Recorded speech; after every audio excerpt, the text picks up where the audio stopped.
Welcome professional organizer Georgina Forrest to the program to divide and conquer, sorting, purging, containing, evaluating, all of these things. Make sure your pantry isn't a mess. Good morning to you. Good morning. We love this topic because I think we can all relate that it's a spot where everything gets thrown in. You bet, yeah. So we are going to organize, and there's kind of a right way and a maybe not so right way with organizing. So that's what I'm going to talk about today. I'm going to take you through a system that a lot of our organizers, that professional organizers in Canada do use. Perfect. For organizing any space or room. So we'll start with sort and purge. So sort and purge is where you're going to start pulling everything out of your pantry, and you're going to start to sort it into categories like cans or jars or breakfast stuff.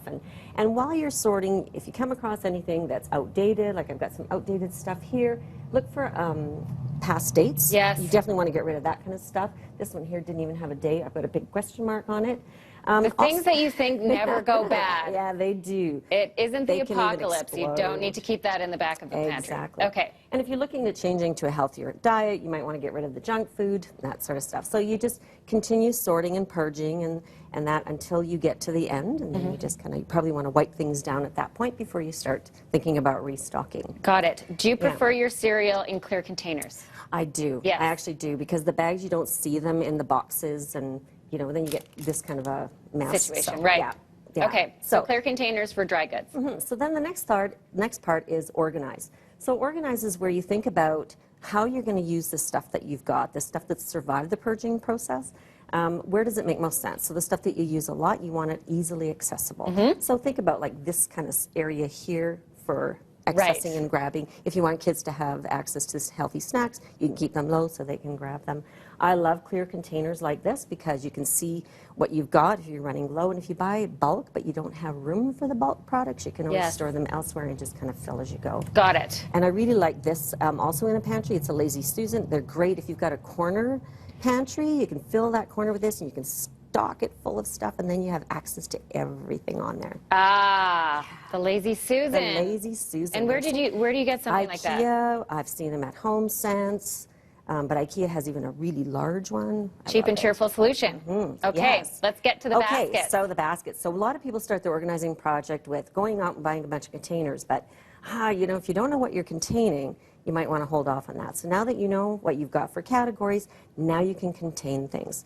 So put them into logical categories for yourself. Let's start with the baking. Yeah, so all your baking stuff can go in one. These are probably not representative of how much you might have, so you have to think about, you know, the size that you need to contain the stuff, plus the constraints of the space. Right. That's important to take into factor in as well. You put your vanilla in there. I did. Okay, that makes sense. Yeah. Smart. So all the things that are used at once. Yeah. And what I love about containers is that it helps keep things nice and orderly. It also provides limits, right? You can only put so much in there.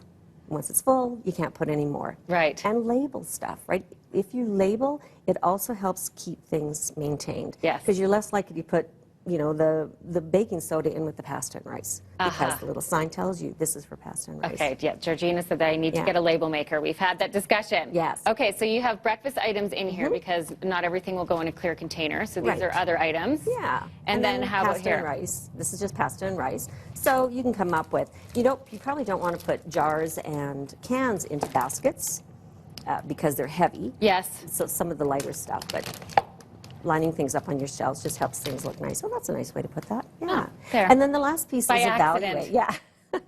You're a natural. Thank you. Evaluate. Evaluate. So evaluate is really just, you know, new stuff comes in, stuff gets old, right? So you're always checking, always tossing out the stuff that you don't use anymore. Right. Things change and your tastes change. So just, you know, adjust Be conscious accordingly. of that. Yeah. And just really quickly, do you have a solution for spices? Well, there's all kinds of baskets. IKEA's got these really awesome little, I don't know what you call them, they're little drawer rolls that they just lay in. So when you open your drawer, you can see them. So it depends on where you're putting them. You know, some people have a little cabinet beside the hood Some people fan. alphabetize. Some people alphabetize. I don't really like that.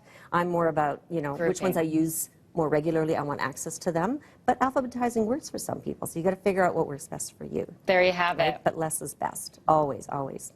Good. Yeah. Great organizing tips. As always, thank you so much. Thank you.